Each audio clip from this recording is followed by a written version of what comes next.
suis désolé. Mais je ne veux pas être empereur. Ce n'est pas mon affaire. Je ne veux ni conquérir ni diriger personne. Je voudrais aider tout le monde dans la mesure du possible. Juifs, chrétiens, païens, blancs et noirs. Nous voudrions tous nous aider si nous le pouvions. Les êtres humains sont ainsi faits. Nous voulons donner le bonheur à notre prochain, pas lui donner le malheur. Nous ne voulons pas haïr ni humilier personne. Dans ce monde, chacun de nous a sa place et notre terre est bien assez riche. Elle peut nourrir tous les êtres humains. Nous pouvons tous avoir une vie belle et libre. Mais nous l'avons oublié. L'envie a empoisonné l'esprit des hommes, a barricadé le monde avec la haine, nous a fait sombrer dans la misère et les effusions de sang. Nous avons développé la vitesse pour nous enfermer en nous-mêmes. Les machines qui nous apportent l'abondance nous laissent dans l'insatisfaction. Notre savoir nous a fait devenir cyniques. Nous sommes inhumains à force d'intelligence. Nous ne ressentons pas assez et nous pensons beaucoup trop. Nous sommes trop mécanisés et nous manquons d'humanité. Nous sommes trop cultivés et nous manquons de tendresse et de gentillesse. Sans ces qualités humaines, la vie n'est plus que violence et tout est perdu.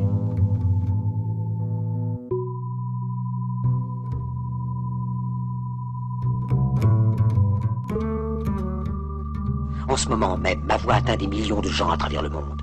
Des millions d'hommes, de femmes et d'enfants désespérés, victimes d'un système qui torture les faibles et emprisonne les innocents.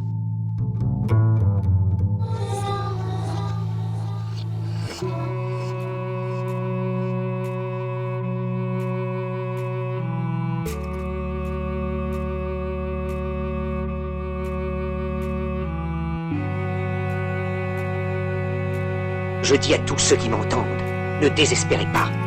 Le malheur qui est sur nous n'est que le produit éphémère de l'avidité, de l'amertume de ceux qui ont peur des progrès qu'accomplit l'humanité. Mais la haine finira par disparaître, et les dictateurs mourront, et le pouvoir qu'ils avaient pris au peuple va retourner au peuple. Et tant que les hommes mourront, la liberté ne pourra pas périr. Soldats, ne vous donnez pas à ces brutes, à une minorité qui vous méprise et qui fait de vous des esclaves, en régiment toute votre vie, et qui vous dit ce qu'il faut faire et ce qu'il faut penser, qui vous dirige, vous manœuvre, se sert de vous comme chair à canon, et qui vous traite comme du bétail. Ne donnez pas votre vie à ces êtres inhumains, ces hommes-machines, avec une machine à la place de la tête et une machine dans le cœur. Vous n'êtes pas des machines, vous n'êtes pas des esclaves, vous êtes des hommes. Des hommes avec tout l'amour du monde dans le cœur. Vous n'avez pas de haine, sinon pour ce qui est inhumain, ce qui n'est pas fait d'amour. Soldats, ne vous battez pas pour l'esclavage, mais pour la liberté.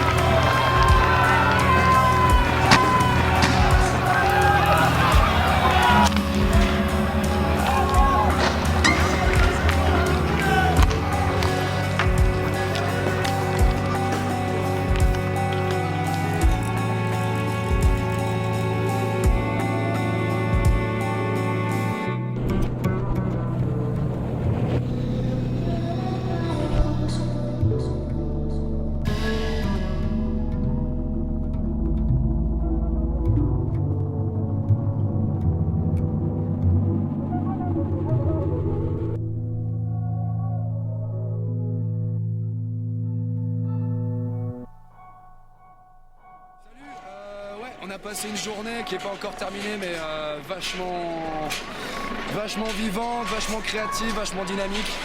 Enfin, j'ai jamais vu autant de jeunes motivés à rester dans la rue autant de temps. Il y a une grande détermination et voilà, on a été vachement mobiles toute la journée. Il y a eu quand même une grosse répression, il y a eu beaucoup de blessés, à la fois à Nantes et dans les autres villes. Il y a eu aussi pas mal d'arrestations. Donc voilà, ils ont encore essayé de casser le mouvement en réprimant. Sauf qu'en fait, plus ils font ça, plus les jeunes sont déterminés. J'espère que ça va continuer comme ça, que ce soit on pouvoir rester, tu vois, occuper une place ou un carrefour, comme le mot d'ordre a été lancé, quoi.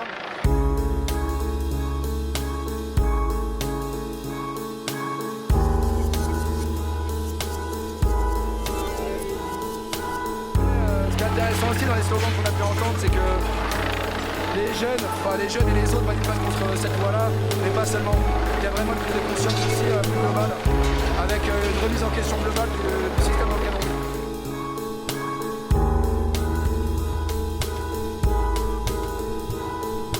Même si le gouvernement dans 3 jours il retire la loi, et ben ça va continuer parce qu'il y a vraiment un truc qui s'est mis en route, là que je sens en tout cas, il y a vraiment une dynamique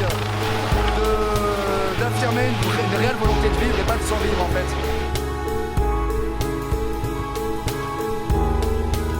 Voilà, vouloir vraiment créer des nouvelles bases d'un monde beaucoup plus solidaire, beaucoup plus égalitaire, beaucoup plus libre.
on est des gens qui font plein de trucs à la fois. On a des vies pleines, on a des engagements associatifs, on bosse.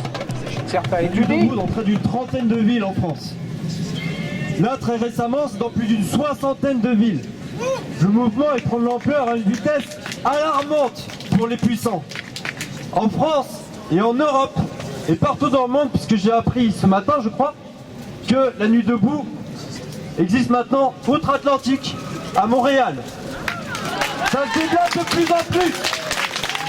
Faut pas lâcher. C'est la première fois que je viens ce soir, donc je sais pas trop de quoi vous avez parlé beaucoup avant, donc je vais peut-être me répéter, mais bon, c'est pas grave. Donc je vois qu'il y a écrit vote blanc sur la page, donc on sait tous que le vote blanc c'est pas pris en compte, c'est un truc qui est laissé à l'abandon comme ça parmi tant de votes. Donc je me demandais est-ce que tout le monde, enfin je sais pas s'il y a des gens qui votent encore ici, personnellement moi je vote plus, je donne plus du tout de crédit à ces gens-là, je leur donne plus la chance de prendre un pouvoir qu'on pourrait leur donner. J'ai décidé de pas du tout leur donner ce pouvoir, donc est-ce que vraiment il faut réfléchir autour du vote et de comment donner le pouvoir, ou plutôt de dire aux gens, bah voilà, nous on pense que toi, tu as des bonnes idées, tu as des choses qui peuvent faire avancer la société, donc on aimerait que toi tu prennes une fonction de pouvoir peut-être, ou politique, on ne sait pas, mais que ça soit nous qui décidons de qui viendra au pouvoir, au lieu que ce soit des gens qui viennent se présenter et nous vendent leurs rêves. Et ben nous on choisit directement, bah toi on aimerait que tu te présentes, est-ce que tu es d'accord ou non, on met en place une rémunération ou je sais pas comment se débrouiller, mais plus leur demander ça comme un service au lieu que ce soit eux qui nous proposent un service en fait. Que ce soir c'est hyper important ce qu'on fait et cette semaine et en général parce qu'aujourd'hui on parle de production du rêve social, et jusqu'à présent comme tu disais c'était très intéressant, la production du rêve social c'est les élites qui nous la proposent, c'est eux qui viennent nous voir avec leurs rêves comme tu dis, et effectivement ce soir c'est nous qui allons écrire notre rêve, on est en train d'écrire notre propre utopie sociale et ça c'est vraiment quelque chose d'important en termes de capacité sociale, nous sommes le peuple, on réécrit nos propres rêves collectifs. La deuxième chose que je voulais aborder du coup sur la production du rêve ensemble, c'est la question du savoir. Aujourd'hui le savoir n'est pas partagé, il est capté, c'est une arme économique. Si on veut être en démocratie, c'est du pouvoir. Si on veut être en démocratie, il faut que tout le monde ait le même accès au savoir. C'est le même accès au savoir qui va pouvoir avoir une conséquence positive sur le même accès au pouvoir. Si on veut que tout le monde puisse gérer la collectivité de la même manière, collectivement, alors tout le monde doit avoir le même savoir. Il ne doit plus y avoir d'exclus de la République, il ne doit plus y avoir d'exclus du savoir qu'on a aujourd'hui. Et je proposerai une dernière chose, parce qu'on a parlé de démocratie. Tout à l'heure, tu nous disais quelque chose de très intéressant, il me semble, sur ceux qui pourraient être un peu inhibés pour la prise de parole et autres. Et ce soir, j'aimerais qu'on mette les choses en place, qu'on n'a pas forcément mis. Je propose que toutes les demi-heures, peut-être un peu moins, tous les quarts d'heure, ceux qui soient derrière viennent s'asseoir devant, et ceux qui sont devant viennent s'asseoir derrière, vont se lever derrière. Et comme ça, les personnes qui seront derrière auront le droit de prendre la parole sans avoir à faire 1000 gestes et devoir avoir ton attention.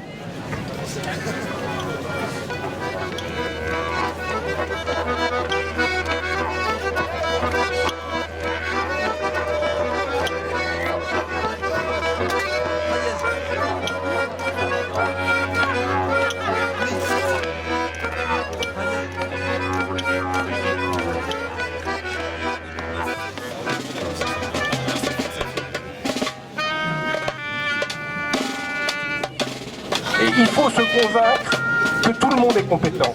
Tout le monde est compétent. C'est fondamental.